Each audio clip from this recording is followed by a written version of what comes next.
Përshëndetje të nderuar zonja dhe zotrinj, sot pranë jush do të vi me një rrëfim në fakt të çuditshëm, një rrëfim që më ka çuditur edhe mua se deri ku shkon budallalliku.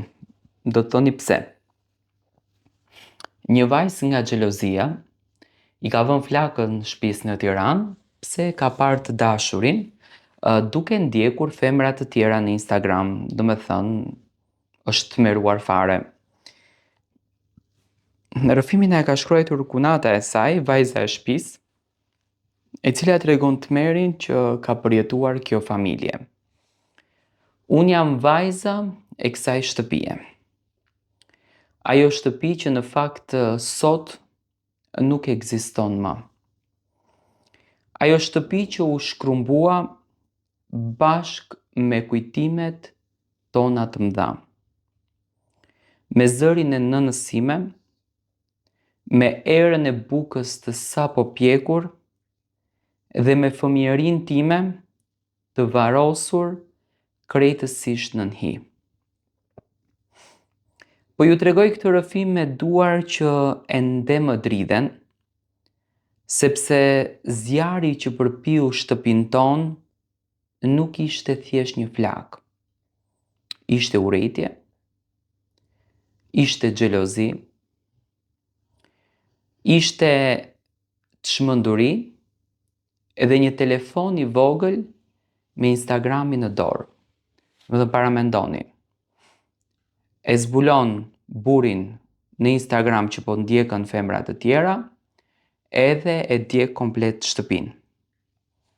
Gjithçka nisi ditën kur nusja vllaut tim hyri në jetën tonë, hyri në shtëpinë tonë. Në fillim duke i vajze qetë, e sjellshme, madje edhe shumë e turpshme thot. E thërisnim vajzë e urtë. Nëna ime e donte jashtëzakonisht shumë. E trajtonte si bien e saj. Unë e ndihmoja në kuzhinë, qeshnim bashk, ndanim sekretet, më shumë se motra mo, do të thënë shumë të afërta. Por brenda saj fshihej një stuhi që askush nuk e dinte dhe nuk e pa. Derisa ishte tepër vonë. Vllau im ishte shumë i lidhur pas telefonit, çdo minutë në Instagram, duke ndjekur femra, duke shtuar vajza, duke dërguar pëlqime edhe mesazhe. Nusja e dinte. E shihja si i dridheshin duart kur ai qeshte përpara ekranit. E shihja si i erësoheshin syt, si heshtja i bëhej gjithnjë edhe më e rëndë edhe më e keqe.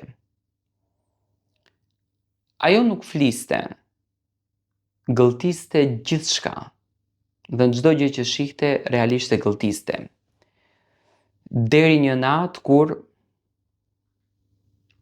isha në dhomën time edhe kur e dëgjova britmën e saj.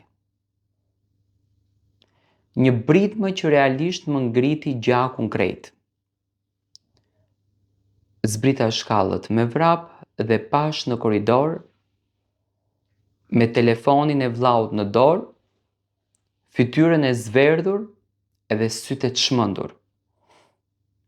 Po më turpëron, u lërinte ajo. Me kë po flet?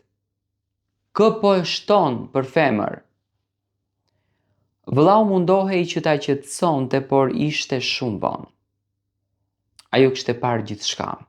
Profilet e femrave, fotot, mesazhet. Për të, ajo nuk ishte tradhti virtuale. Ishte thik në shpirt, ishte thik në zemër. Nëna ime qante shumë. Unë qëndroja e ngrirë dhe ajo u largua nga shtëpia pa e thënë as edhe një fjalë të vetme. Menduam se në fakt ajo do të qetësohej. Menduam se ishte një krizë kalimtare, por fatkeqësisht u gabuam. Atë natë, rreth orës 3 të mëngjesit, më zgjoi një erë e rëndë, një tym. Pastaj dëgjova zhurmë si fishkëllim. Hapa derën e dhomës dhe pash flakët që ngjiteshin nëpër mure. Shtëpia po na digjej. Bërtita me sa zë që kisha. Nëna ime u rrëzua nga frika, vëllai u përpoq të hapte derën e jashtme, por zjarri kishte bllokuar gjithçka. Dritaret po përplaseshin nga nxehtësia. Dhe atëherë pash ajo që ndronte jashtë, në errësirë duke na parë. Ishte nusja. Me sy të ftohtë, pa lot, pa mëshirë. Ajo i kishte vënë flakën shtëpisë me benzinë, me duart e saja. Duke bërtitur le të digjeni ashtu siç më dogjët shpirtin. Ajo skenë e shëmtuar do të më ndjek gjatë gjithë jetës. Fatmirësisht fshinjët u zgjuan dhe thirrën zjarrfiksët. Ne dolëm gjallë, por shtëpia jonë u bë e tëra në hi. Gjithçka u shkatrua. Fotot e babait tim të ndjerë, rrobat e fëmijërisë time, kujtimet dhe gjithçka. Nusja u arrestua. Në polici nuk qante, thoshte vetëm një fjali: Instagrami ma mori burin. Unë u mora shtëpinë. Pas asaj nate asgjë nuk ishte më si më parë. Nëna ime u sëmur shumë nga tronditja. Vllai im u mbush me faj, ndërsa unë, në atë mes, unë e humba ndjenjën e sigurisë. Shtëpia jonë nuk u doq vetëm nga flakët, por nga xhelozia, nga rrjetet sociale, nga një dashuri e sëmur që u kthye në çmenduri. Sot jetoj më me qira, kaloj pranë rënojave dhe ndjej erën e tymit, edhe pse kanë kaluar shumë vite, dhe sa herë shoh dikë të humbur në Instagram, më kujtohet ajo natë e tmerrshme. Sepse ndonjëherë një follow, një like, një mesazh i pafajshëm mund të shndrohet në zjarr që shkumbon një familje të rëndë. Në fakt, këto janë fjalët të thëna nga kjo vajzë, e cila tregon rrëfimin e saj të jetës.